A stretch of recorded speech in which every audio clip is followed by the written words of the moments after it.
Сейчас читала статью, британские ученые выяснили, что чихание это маленький оргазм. Вот настолько. Я чихаю вот так вот. Апчи! Апчи! Нет, я не говорю а. Ну, короче, я средний где-то так чихаю. Не Ученым нехер а как делать. И мало того, не они выяснили, средний. что по манере чихания женщины можно определить интенсивность ее оргазмов. И вот это весело. То есть получается, если ваша баба чихает как котенок, типа, то она и кончает так же. Непонятно, то ли кончила, то ли чихнула. Вот такая фигня. Самые везучие бабы, конечно, которые чихают как крокодилы, которые... И там слюна, там сопля повисла на потолке. Это невезучие. Невезучие бабы, которые чихают, типа... Перехотела.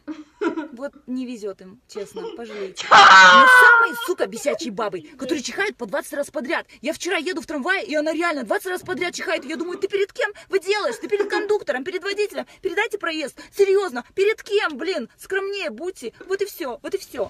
Прикиньте, если бы начала это вообще был бы тупо забей, когда она вот это... Что по манере чихает так же. Непонятно, то ли кончает, типа... Переходящие бабы, конечно, которые чихают как крокодилы, которые... И там слюна, там сопля повисла. Это пиздец. Вот видите, будете гулять с девушкой, если она будет чихать, если будет чихать так, то все, это минус тёлка.